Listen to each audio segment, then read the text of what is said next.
Well, hello, everyone. Thanks again to anyone who would scroll through podcasts and see one called Bald Guy in a Car and say, hey, that sounds like my kind of podcast. Just wanted to chat a little today because yesterday was a really, really bad day. I've had them plenty of times, but it was a really bad day. It was a bad day in the sense that I felt and I was thinking some of the same things that I've felt and thought on some of the worst days of my life. And I guess the reason why I mention that is because if anybody's listened to me lately, they know that I've been in one of the best periods of my life as far as I've just been on sky high lately, just feeling great, feeling real positive, just feeling good about the direction my life has been taking lately, some of the new habits, new identities I've created. And for essentially everything to come crashing down yesterday hits even a little harder than normal because you think you're past that. At some point, you always I do. I always think, oh, good, well, I don't feel like I'm going to have any more of those days again. But yesterday, I can tell you right now, I journaled about hating myself. And for anybody who knows me, that does not happen anymore. Well, apparently it does. But I was real frustrated. I was just frankly being a dick yesterday to my girlfriend and her kids. Not in any direct ways, but just in a way that reflected some inner poison and toxicity coming out. Oh, I don't know. What ended up happening is I ended up just leaving the house. I wrote a lot about just feeling like cycles were repeating themselves. Every 5 to 7 years, it seems like. Both my marriages ended at 7 years and started getting bad 4 or 5 years into it. I've had relationships end that way, just jobs. That seems to be about the life expectancy of jobs. And it's a cycle that repeats itself in my life repeatedly. And it's one that, again, I thought I was out of this time. And I still do. Because that's, in the end, the lesson today is that yesterday was one of those days that was brutal. It was every bit as bad as any kind of day I've had before when I was in a bad place on a daily basis. Like I said, if I read my journal to you, you would see just frustration bubbling over and anger bubbling over and confusion bubbling over, all the things that I've felt all my life. Frustration at feeling like that once again, me being myself was causing people to be driven away. Because I realized that the cycle that I've repeated all my life is I meet somebody who I think is my people, and I get excited and I form a relationship with that person. But then after the honeymoon phase wears off, then I start seeing arguments and fights that are caused by me being myself, what I think is me being myself. And so then I start not wanting to lose that person that I've now grown attached to and have grown to love. I start suppressing those things about myself, or what I think are myself. And so that causes cognitive dissonance in my body, so that causes more stress and tension in my body and causes me to behave more toxic, with more toxicity to people. I mean, it's just a cycle that repeats itself and causes me to drive away people more and more.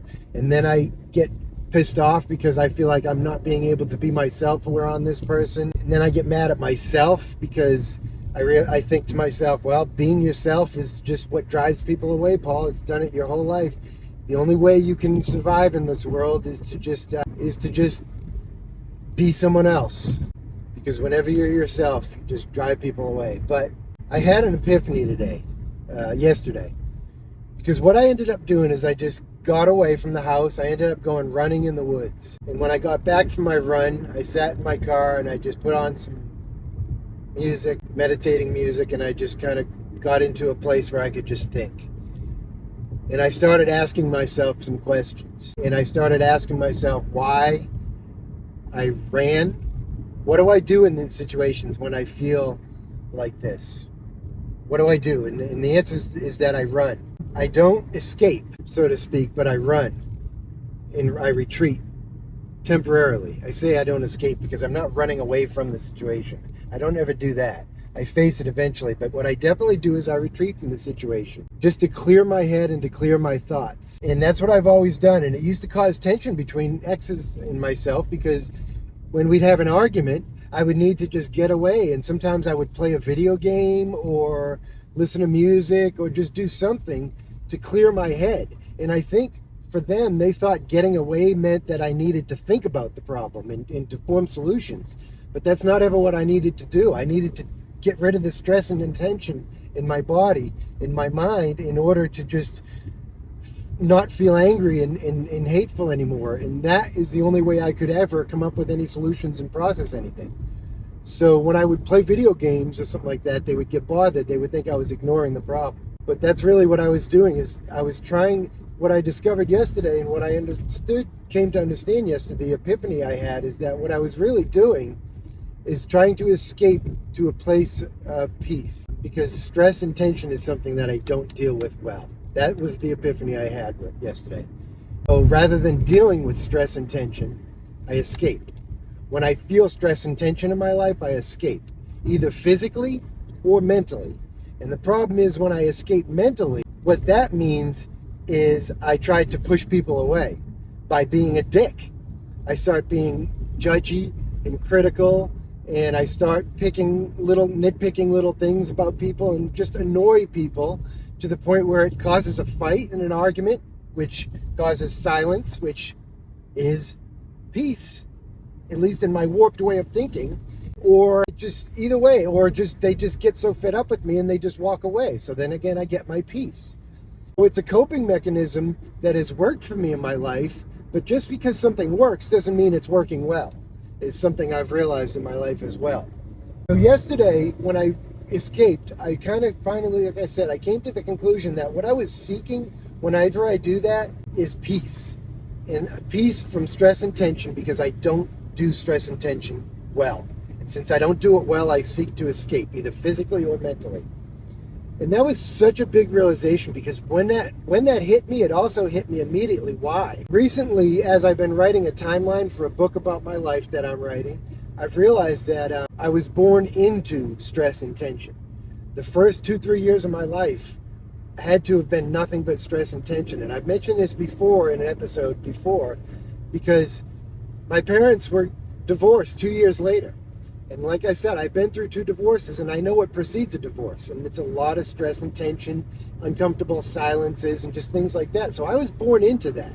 And I was thinking, the only thing I know about my childhood at that age is that I cried a lot, and that I needed my mother's leg all the time, or to need to see my mother's face in order to stop crying. And it was really revealing to me that when I thought about that yesterday, because that must have meant that I was just a very whiny, cryy baby. And so I started thinking, well, why?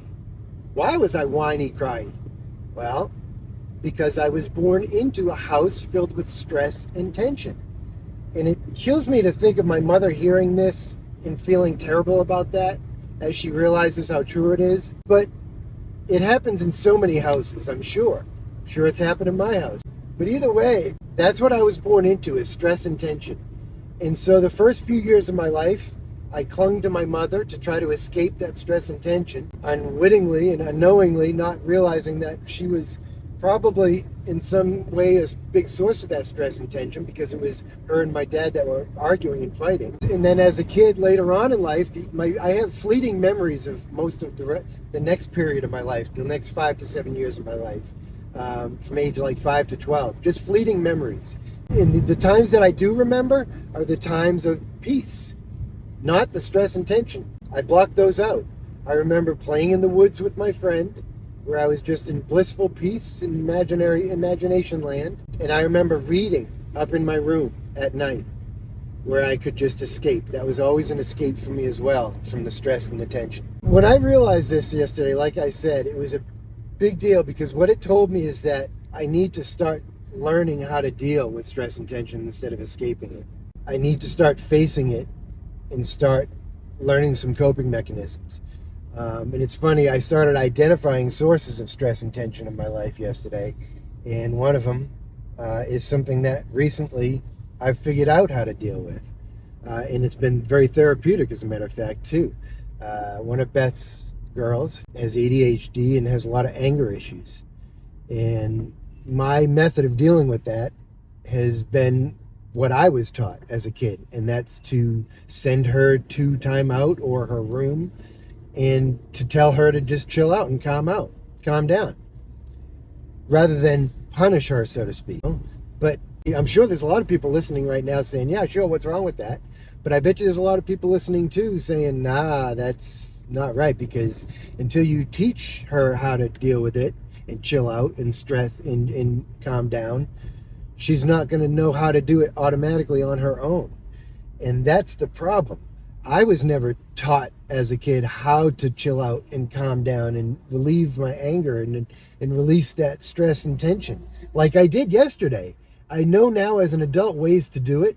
Unfortunately, I do it too easily and too readily now, and I need to face some things. But nonetheless, I've learned how to do it because I did it successfully yesterday. But so what I've been doing with Tay lately is, when she gets like that rage and just anger built up in her and she screams, and sometimes silently, sometimes out loud, and I can see and feel her palpable anger, I've been going over to her or telling her to come here and just holding her as tight as I can, swaddling, I guess, maybe as like a baby, you would a baby, and just embracing her and just kind of just breathing and just concentrating on my breathing and doing what I do when I know, because I know how to regulate now, and I just deep breathe. And yesterday I noticed when I was doing that with her one time, during one of her fits yesterday, after a few breaths, I felt her shoulders just drop.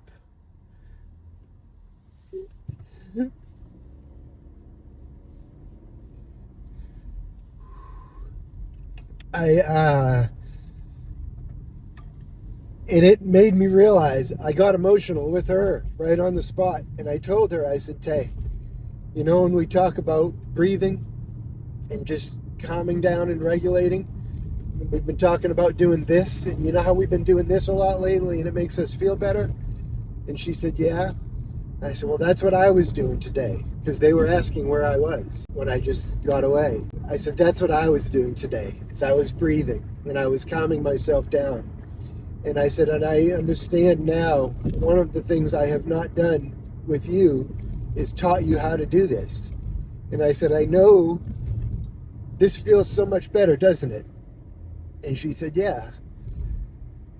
And I could just feel the relief and the relaxation and the peace that she felt. And I felt really good about teaching her how to breathe and relax and calm herself and calm the anger in her body, because that's not something I was taught as a kid. I love my mom, love my dad, but never once did I ever have anybody just embrace me and hold me and tell me everything was going to be okay, and to just breathe and to deep breathe and to calm me like I do with her now, and like I'm able to do with myself. And like I said, it felt so good to do that yesterday. And I know I'm on the right track with her doing that. And I know that's just what I need to start doing with myself. But the problem is, I know how to do that now, but I don't know when to do it. Or at least I was missing opportunities of when to do it to myself. And instead I was just escaping, because I didn't see and realize that they were escapes. I thought they were just things that I did and things that I needed. I'm just somebody who needs time by myself. I'm somebody who doesn't, I need time away from other people because people stress me out, you know? And that's not really what it is. It was me escaping stressful and tense situations, because I thought about the times that I got away and the times that I left and escaped or did those activities that I was calling just needs. And it was times that I knew otherwise would be stressful and tension. For instance, I would spend an hour or two in my car after I got home before coming inside. And the reason why is because, and Beth will admit it, it's a very tense and stressed time for her, is dinner time and getting home and getting the kids settled in, and because they're asking her a million questions and she's trying to get dinner ready at the same time, and she'll tell you it's just because she's trying to do this and she's trying to do that and all the reasons, but she knows it's just because she has not learned to deal with that, and that's something she's working on.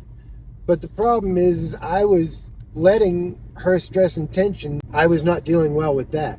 And I need to deal better with things and people when they're on their journey, and be patient with them and help her. That's how I can best be a good partner to her, is to not escape when she's feeling stress and tension, and to maybe try to be the person she needs at the moment. I don't know what the answer is, but I know the answer is not to run away from it. The answer is to do more of what I did with Taya yesterday. I don't know. That's like I said, the big takeaway from me is that, listen, just because life is going great and you think you're in a new place and you're on a great journey, does not by any means mean that you're not going to have brutal, shitty days like yesterday, like I did yesterday. I cannot express to you guys, because I sound better today, I can't express to you how shitty I felt yesterday, and the toxic thoughts and the toxic hate that I felt to myself yesterday. It's completely not there anymore. I genuinely am not just saying things to just tell myself things. I feel better today. I feel good. Right back on track, right where I need to be. But yesterday was a good, I think the difference is now, because I immediately wrote in a journal yesterday and then again this morning.